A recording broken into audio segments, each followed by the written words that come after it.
From KALB, this is a First Alert forecast.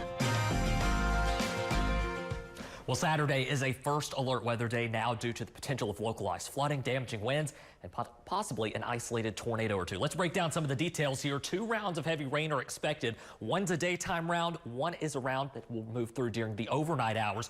So that alert day goes through early Sunday morning. And like I said, we've got flooding, damaging winds, tornadoes, all a possibility, not a certainty for everyone, though. Here's a look at the latest severe weather outlook for Saturday. Compared to yesterday, that level 2 slight risk that only included Beauregard and Allen has been expanded to include almost our entire area. Here's a look at all of the parishes labeled on the map. The only areas in a level 1 risk include northern portions of Natchitoches and Wynn Parish. Why was that risk upgraded to a slight risk? It might be something that you're wondering. 2 reasons. One of them is the slightly higher potential for isolated tornadoes, especially for the areas shaded in yellow there. The hail risk still stays pretty low.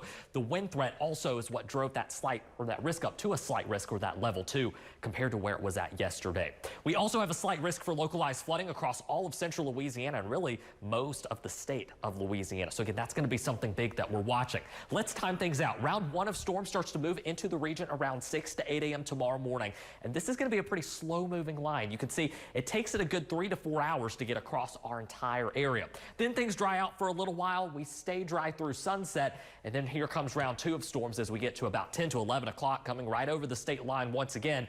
These stick with us for a while, likely not exiting our viewing area until closer to 4 to 6 a.m. early Sunday morning.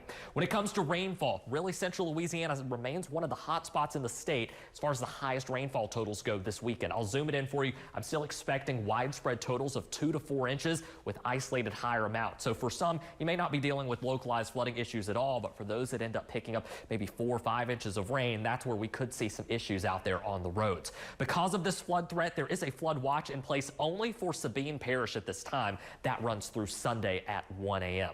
Rain chances for the next 7 days become very low end after Sunday, and that 70% is really for the early morning hours. Rest of the day Sunday looks pretty good, and then once those low end rain chances drop off for the second half of next week, that's behind our next cold front that'll bring even cooler temperatures to the area by the latter half of next week. For now, though, tonight things are going to stay very quiet and calm across the area. Looking great out there from the Paragon out in Marksville right now. Temperatures here starting to fall into the 60s for some, still holding on to low 70s in Alexandria, Gina, and DeRidder. As far as the next couple of hours go, again, temperatures tonight still going to remain warm and muggy out ahead of that next weather maker. You might wake up to some thunder and lightning early tomorrow morning around sunrise and a little bit later than that with that round 1 of storms rolling through. Quick check there of those regional hometown lows. So let's get a look at your First Alert 7 and 10 day forecast. Again, Saturday, First Alert weather day. Make sure to stay weather aware with the weather app. We'll be keeping you posted there and on social media. Next week, second half of the week, temperatures looking great, and we'll be in the lower 70s there to finish out the rest of next weekend. We've got some exciting matchups